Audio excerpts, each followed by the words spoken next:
जैन प्यारे बच्चों, कैसे हैं आप सभी। उम्मीद है मस्त होंगे, स्वस्थ होंगे और अपनी 1 मार्च को होने वाले गणित की परीक्षा की तैयारी कर रहे होंगे।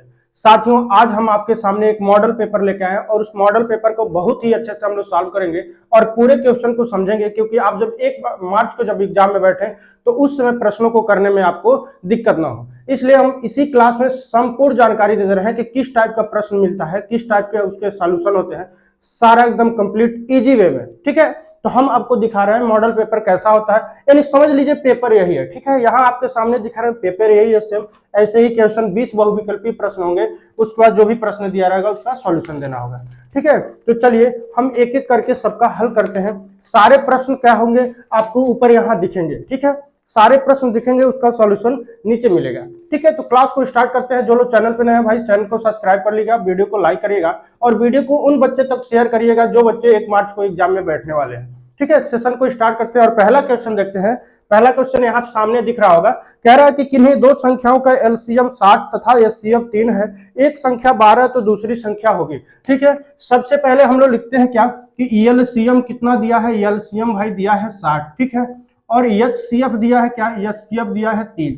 ठीक है, एलसीएम यानी लीस्ट कॉमन मल्टीपल और एचसीएफ हाईएस्ट कॉमन फैक्टर। ठीक है, उसके बाद पहली संख्या दिया है, पहली संख्या। ठीक है, यहाँ पे पहली संख्या दिया है कितना, 12 दिया है और पूछ रहा है भाई दूसरी संख्या क्या होगा। तो दूसरी संख्या हम बहुत ही आसानी से बता लेंगे। ठीक है, बहुत ही आसानी से। ठीक है, दूसरी संख्या क्या होगा बहुत ही आसानी से समझेंगे। एक फार्मूला आप लोग पढ़े होंगे कि पहली संख्या गुणे दूसरी संख्या। ठीक है, दूसरी संख्या बराबर लौसा गुणे क्या, लौसा गुणे मौसा। ठीक है, आप समझ रहे हैं कि नहीं। पहली संख्या गुणे दूसरी संख्या और बराबर में लौसा गुणे मौसा। हम लोग के सामने एक लौसो दिया है, मौसो दिया है और एक पहली संख्या दिया है। पहली संख्या की जगह पहली संख्या रखेंगे, क्या है 12, गुणे दूसरी संख्या नहीं दिया है तो x मान लेंगे और बराबर में लौसो कितना दिया है 60 और गुणे में क्या मौसो दिया है 3। यानी बात समझ रहे हैं कि नहीं समझ रहे हैं, बिल्कुल। तो यहाँ देखिए सीधे x की वैल्यू हमें पता करना है, तो 60 गुणे 3 ऑलरेडी जहां है वहीं रह जाएगा और 12 इधर गुणे में है तो इधर जाके क्या कर देगा, भाग में हो जाएगा। और 12 से जब 60 को डिवाइड करेंगे 5 बार में जाएगा, x बराबर 5 गुणे 3 हो जाएगा और x बराबर वैल्यू मिल जाएगा 15। ठीक है, यह क्या है दूसरी संख्या। यहाँ पे देख रहे हैं दूसरी संख्या पूछा था, तो आप जवाब देंगे क्या कि 15 जो है दूसरी संख्या है। ऑप्शन में हम बता रहे हैं ऑप्शन कौन सा है, ऑप्शन बी वाला जो है करेक्ट आंसर है। अब देखिए हम यहाँ आपको बस सिखा दे रहे हैं थोड़ा सा कि इसको कैसे हम चेक करते हैं कि यह सवाल सही है या नहीं। समझिएगा, दूसरी संख्या यहाँ पे दे दिया है 15। ठीक है, और पहली संख्या 12। ठीक, यहाँ पे देखिए 15 और 12 का जब हम क्या करते हैं एलसीएम निकालते हैं, यदि 60 आ जा रहा है भाई सवाल सही है। देखिए 2 से काटेंगे, 2 छक्का 12, 15 को छोड़ेंगे, 2 से काटेंगे 2 तिहाई 6 होता है, 15 को छोड़ेंगे, 3 से काटेंगे 3 एकम 3 और 3 पचे 15 होता है और 5 से काटेंगे तो यह एक बार में चला जाएगा। 2 दूना होता है 4 और 4 तिहाई होता है 12 और 12 पचे क्या होता है 60। यानी क्या हो गया एलसीएम 60 निकल के चला है, जो यहाँ 60 दिख रहा है। ठीक, और 3 की बात करें तो 3 जो है 15 को भी डिवाइड करेगा और 12 को भी डिवाइड करेगा। यानी एचसीएफ क्या है, वही हाईएस्ट कॉमन फैक्टर पूछता है, तो क्या निकल के आया है यहाँ पे सामने 3। तो यह सवाल क्या है सही है, यानी x की वैल्यू जो है यानी दूसरी वह संख्या है 15 और 15 हम लोग टिक करके चले आएंगे जो बी ऑप्शन में दिया है। ठीक है, पहले क्वेश्चन पे हम लोग क्लियर हो चुके हैं। पहले क्वेश्चन को ध्यान से समझ लिए। अब चलते हैं हम दूसरे क्वेश्चन पे और दूसरा क्वेश्चन यहाँ सामने दिखेगा। चलिए, क्वेश्चन है यहाँ सामने दिख रहा होगा। दूसरा कह रहा है कि एक शून्येतर परिमेय संख्या। ठीक है, यहाँ पे लिखते हैं दूसरा का हल। ठीक है, जैसे आप लोग पहले पेपर में हर एक प्रश्न का लिख रहे थे, जैसे पहले का हल, दूसरे का या उत्तर, जो भी प्रश्न है उसका उत्तर। यहाँ पे कह रहा है कि एक शून्येतर परिमेय संख्या, एक शून्येतर परिमेय संख्या सबसे पहले लेते हैं तो 2 को हम ले लेते हैं और कह रहा है एक अपरिमेय संख्या का गुणनफल होता है। ठीक है, एक अपरिमेय संख्या क्या है √3 ले लेते हैं। ठीक है, इन दोनों का गुणनफल पूछ रहा है भाई, इन दोनों का गुणनफल, तो गुणनफल हो जाएगा 2 √3। ठीक है, यह क्या है, यह एक अपरिमेय संख्या है, अपरिमेय संख्या है। तो जब यह अपरिमेय संख्या है यानी किसी भी परिमेय और अपरिमेय का गुणनफल हमेशा क्या होगा, अपरिमेय ही आएगा। ऑप्शन में दिया है कि सदैव अपरिमेय, तो बिल्कुल भाई ऑप्शन ए जो है सदैव अपरिमेय, वही ऑप्शन सही हो जाएगा। ठीक है, अब चलते हैं हम तीसरे क्वेश्चन पे। तीसरा देखते हैं, रेखा युग्म समीकरण x plus 2y minus 5 equal to 0 और 4x plus 8y minus 20 equal to 0 के हल होंगे। यहां समझिएगा, हम सीधे समीकरण को लिखते हैं और समीकरण क्या दिया है, x प्लस 2y और माइनस का 5 बराबर 0। ठीक है, यहाँ पे दूसरा दिया है 4x और प्लस का 8y और माइनस का 20 बराबर क्या है, 0। इसको हम लोग हल करते हैं तो देखिए, इसको हम मान लेते हैं क्या, इसको हम मान लेते हैं a1 और इसको मान लेते हैं a2। ठीक है, ये b1 और a b2, ठीक, a c1 और a c2 है। हम सीधे यहाँ पे सॉल्व करते हैं, a1 बाई a2। ठीक, तो क्या हो जाएगा, इसका गुणांक क्या है, 1 और 1 के बाद यहाँ पे a2 का जगह 4 है, 1/4 हो गया। और b1 और b2 की जगह हम लोग सीधे मान को रख देंगे।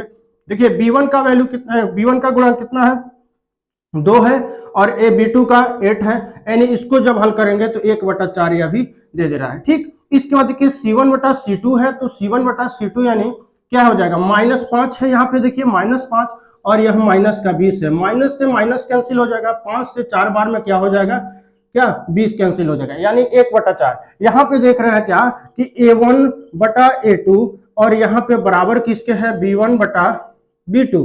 ठीक है, b1/b2 और ये भी बराबर किसके है, c1/c2। जब सब इक्वल हो, यहाँ पे देखिए जब सब इक्वल हो तो इसके क्या होंगे, इसके ऑप्शन देखते हैं कौन से सही होंगे, अपरिमित रूप से अनेक हल होंगे। ठीक है, जब सब इक्वल है तो अपरिमित रूप से अनेक हल होंगे और यह दिया है ऑप्शन बी में, तो ऑप्शन बी टिक करके आएंगे जब इस तरह का अगर सवाल दे रहा है तब। चलिए अब चौथे प्रश्न पे चलते हैं। चौथा क्या कह रहा है, वह सबसे बड़ी संख्या जिससे 70 और 125 को विभाजित करने पे क्रमशः शेषफल 5 और 8 प्राप्त होता है। जब इस तरह का सवाल हम हमारे सामने दिखे तो उसको सबसे पहले क्या करते हैं, शेषफल को उस संख्या में से घटा लेते हैं। जैसे 70 दिया है तो 70 में से क्या घटाना है, 5 घटाना है, यानी क्रमशः शेषफल जो बोल रहा है 5 और 8 की बात कर रहा है। 125 है भाई, बिल्कुल, तो 125 में से कितना घटा देना है, 8 घटा देना है, क्योंकि शेषफल यही बचने हैं। अब सीधे इसको माइनस करते हैं तो यह 65 हो जाएगा, यह हो जाएगा 117। यहां समझ रहे हैं कि नहीं समझ रहे हैं, बिल्कुल। तो यहाँ देखिए 65 जो है 13 से डिवाइड हो जाएगा, बिल्कुल, और कितनी बार में, 13 × 5 = 65 यानी 5 बार में। यह भी 13 से हो जाएगा, कितनी बार में, 9 बार में। यानी कहने का मतलब है जो 13 है वह बड़ी से बड़ी संख्या है जो 70 में और 125 में भाग देने पे क्रमशः -5 और -8 शेषफल बचेगा। आपके ऑप्शन क्या है, ए वाला जो ऑप्शन है उसमें 13 दिया है और ऑप्शन ए जो है वह सही हो जाएगा। ठीक है, समझ रहे हैं कि नहीं। अब चलते हैं सीधे 5वें प्रश्न पे और 5वां का जवाब देते हैं। 3 के प्रथम 5 गुणजों का योग है। ठीक है, 3 के प्रथम 5 गुणज कौन कौन से होते हैं, 3 × 1 बराबर 3, 3 × 2 बराबर क्या होता है 6, 3 × 3 बराबर क्या होता है 9 और 3 × 4 बराबर क्या होता है, 3 चौको 12 होता है और 3 × 5 बराबर होता है 15। यानी 3 के प्रथम 5 गुणज यही जो आपके सामने दिख रहे हैं और यह 5 गुणज जो है इसका योग पूछा है तो इसका योग हो जाएगा, देखिए भाई 6 3 9 9 2 18 18 2 20 20 5 कितना होता है 25 का 5 हासिल 2 और 1 1 2 2 4 यानी 45 हो गया। ऑप्शन को हम चेक करते हैं, ऑप्शन में कहीं 45 दिया है, बिल्कुल भाई, तो ऑप्शन ए जो है वह 45 वाला है, इसी को टिक करके हम लोग आ जाएंगे। बात समझ में आ रही है कि नहीं आ रही है।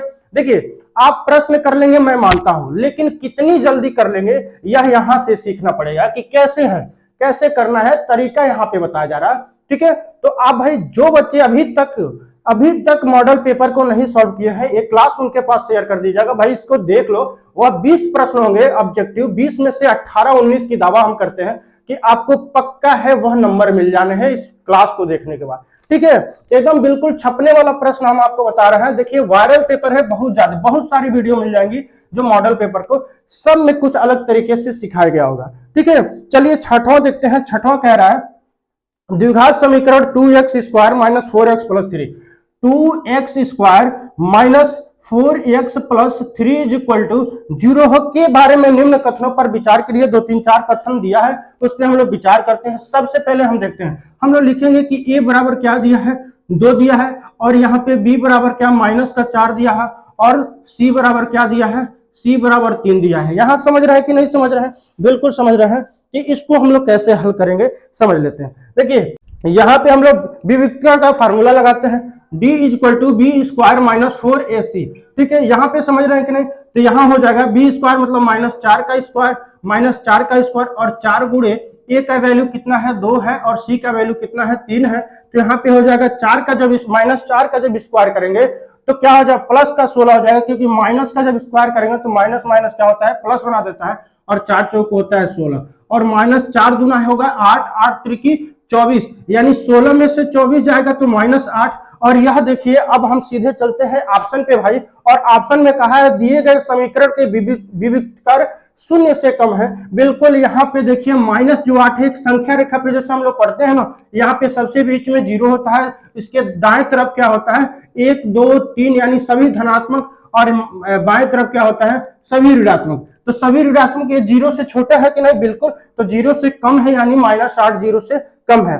पहला जो है पहला भी सही, उसके बाद देखिए समीकरण के कोई मूल वास्तविक नहीं है, तो बिल्कुल यह दूसरा भी सही। ऑप्शन ए में दिया है कि पहला और दूसरा सही, तो ऑप्शन ए जो होगा टिक करके हम लोग आएंगे। ठीक है, यहाँ पे चलिए अगले प्रश्न को हम देखते हैं, अगला प्रश्न क्या कह रहा है उसको समझते हैं। ठीक, चलिए यहाँ कह रहा है 7वां, AOBC एक आयत है। ठीक है, चलिए 7वां को हम लोग जैसे बोल रहे हैं वैसे बनाते चलेंगे। AOBC एक आयत है, तो सबसे पहले एक आयत बनाते हैं। यहां से लेते हैं ए है, ए ओ है, यह बी है और यह सी है। बस बात समझ रहे हैं कि नहीं। आयत है जिसके 3 शीर्ष, पहला शीर्ष है 0,3, पहला शीर्ष है 0,3, दूसरा शीर्ष है 0,0 और तीसरा शीर्ष है 5,0, यानी समझ रहे हैं कि नहीं समझ रहे हैं। उसका कह रहा है इसका विकर्ण है, तो विकर्ण आप समझते हैं कि नहीं, इसी की बात पूछ रहा है, इसी की बात पूछ रहा है, तो इसको निकाल देंगे हम लोग। ए बी पूछ रहा है तो ए बी बराबर लिखते हैं √ क्या लिखेंगे, इसको x1 मान लेंगे, इसको y1 मान लेंगे, इसको x2 मान लेंगे, इसको y2 मान लेंगे। अब यहां से यह सवाल सही हो जाएगा। लिखते हैं x1 माइनस x2 का होल स्क्वायर और प्लस का y1 माइनस y2 का होल स्क्वायर। ठीक है, बस फार्मूला यही लगा देंगे तो हो जाएगा। यह क्या x1 कितना दिया है, x1 0 दिया है, माइनस x2 कितना दिया है 5 दिया है, तो 0 - 5 का स्क्वायर, और प्लस का y1 कितना दिया है, y1 3 है और माइनस y2 दिया है 0, तो इसका स्क्वायर कर देंगे। यहां समझिएगा दे रहा है 0 का स्क्वायर 0 और 5 का स्क्वायर 25, 0 में से 25 यानी 25 यहां समझ लेंगे सीधे, और प्लस का कितना हो जाएगा 3 त्रिकी 9, 9 में से 0 जाएगा तो कितना 9 बचेगा, और यह जब 25 और 9 को जोड़ेंगे तो √ 34 हो जाएगा। बस समझ रहे हैं कि नहीं, यही जवाब हो जाएगा ऑप्शन में। अगर √ 34 है भाई तो √ 34 जो है वह है कि नहीं चेक करते हैं। यहां देखिए ऑप्शन जो सी वाला है, सी वाला ऑप्शन क्या है सही है, क्योंकि दिया है √ 34, भाई यही सही हो जाएगा। और पैटर्न बस समझ रहे हैं कि नहीं, कितना अच्छे तरीके से हम लोग समझ चुके हैं इस सवाल को। अगले प्रश्न पे चलते हैं, 8वें पे। 8वां प्रश्न देखते हैं क्या कह रहा है। 8वां प्रश्न कह रहा है यदि समीकरण, यहां दिख रहा होगा, यदि समीकरण x², ठीक है, लिखते हैं समीकरण को 8वां, ठीक है, x² प्लस का kx, ठीक है, माइनस का 5/4 बराबर में क्या हो जाएगा 0 का एक मूल क्या है 1/2 है, यानी x जहां पे है वहां 1/2, और k का मान बताना है भाई, k का मान बताना है, k की वैल्यू क्या होगी। यहां समझ रहे हैं कि नहीं समझ रहे हैं, बस जहां जहां x है वहां वहां 1/2 रख देना। तो यहां देखिए x है तो 1/2 का होल स्क्वायर हो जाएगा, भाई समझ रहे हैं कि नहीं, बिल्कुल, और k × 1/2 हो जाएगा। ठीक है, k × 1/2, क्योंकि यहाँ भी x है, और -5/4 जहां है वहीं छोड़ देंगे 0 हो जाएगा। यहाँ समझिएगा 1 का स्क्वायर 1 होता है और 2 का स्क्वायर 2 दूना 4 होगा, प्लस का ये देखिए k का गुणा होगा उसमें तो क्या हो जाएगा k, और 2 का 1 में गुणा होगा तो 2, माइनस का 5/4 बराबर 0। यहाँ समझिएगा k की वैल्यू निकालना, तो k को इधर छोड़ दीजिए, उधर भेजिए 5/4 को, -5/4 उधर जाएगा तो प्लस का 5/4 हो जाएगा, और प्लस वाला जाएगा तो माइनस को हो जाएगा 1/4।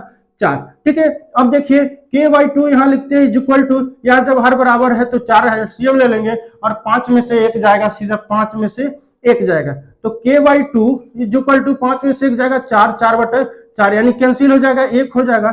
k को उधर भेजेंगे तो इधर भाग में है तो उधर गुणा में, 1 × 2 यानी k बराबर 2, यानी बहुत अच्छे तरीके से हम लोग समझ लिए कि जो k की वैल्यू है वह 2 निकल के चला आया है। इस पूरे सोल्यूशन को आप देखेंगे तो ऑप्शन में देखिए कहीं 2 दिया है भाई, ऑप्शन में दिया है ऑप्शन ए वाला जो है वह 2 छाप के आइएगा, एकदम बिल्कुल कह रहे हैं कि कोई नंबर नहीं काट सकता। इतना टाइम तो लगना ही नहीं चाहिए, वहां पे हम आपको तरीका सिखा रहे हैं, नहीं तो आपको प्रश्न देखते ही इसका जवाब कर देना है। ठीक है, समझ रहे हैं कि नहीं? बिल्कुल समझ रहे हैं। चलिए अगले प्रश्न पे चलते हैं। 9वां प्रश्न क्या कह रहा है उसको हम लोग समझते हैं। ठीक है, अगला प्रश्न समझते हैं। कह रहा है कि 2 त्रिभुज समरूप होते हैं, और यह ऑप्शन से ही हो जाएगा भाई, 2 त्रिभुज समरूप होते हैं। देखिए पहला ये कह रहा है कि यदि इनके संगत कोण बराबर हो, तो बिल्कुल यदि इनके संगत कोण बराबर हो तब त्रिभुज समरूप होते हैं। ठीक, इनकी संगत भुजाएं एक ही अनुपात यानी समानुपाती में होता है, तो यह भी सही है। यानी ऑप्शन ए और ऑप्शन जो बी है वह क्या है, दोनों सही है। तो सी ऑप्शन दिया है कि उपर्युक्त दोनों, तो उपर्युक्त दोनों सी ऑप्शन सही करके हम लोग आ जाएंगे। ठीक है, इसके बाद चलते हैं सीधे 10वें प्रश्न पे, और 10वां को समझते हैं क्या कह रहा है। ठीक, 10वां समझते हैं क्या कह रहा है। कह रहा है यदि एक समकोण कोण त्रिभुज एबीसी में कोण सी 90 है। एक त्रिभुज को पहले बनाते हैं, ठीक है, एक त्रिभुज को, एक समकोण त्रिभुज को पहले बनाते हैं, और यहाँ पे कह रहा है कोण जो सी है ना वह 90 अंश का है। तो यह 90 अंश का यहाँ समझ रहे हैं, ये इसको कोण सी का नाम दिया गया है। इसके बाद कह रहा है ए सी बराबर 3 सेंटीमीटर, यानी ए यहाँ है, यह 3 सेंटीमीटर है। ठीक है, यहां तक समझ गए। और कह रहा है बीसी बराबर, यह जो है बीसी है, बीसी बराबर कितना दिया है, 4 सेंटीमीटर। बात समझ रहे हैं कि नहीं? बिल्कुल। यहां देखिए तो कह रहा है बिंदु सी से जाने वाली माध्यिका की माप को ज्ञात कीजिए। बिंदु सी से जाने वाली माध्यिका का माप, यानी यही चीज हमको बता देना है, यही चीज बता देना है। तो चलिए हम लोग हल करते हैं। क्या कह रहा है, यहां सीधे निकालेंगे कर्ण का स्क्वायर। ठीक है, कर्ण का स्क्वायर बराबर, फार्मूला हम लगाते हैं, अंडर रूट लंब का स्क्वायर प्लस आधार का स्क्वायर, यही होता है ना? बिल्कुल, तो यही होता है। तो इसको हम निकाल लेते हैं। सबसे पहले तो हम कर्ण निकालेंगे, तभी इसकी माध्यिका निकाल सकते हैं।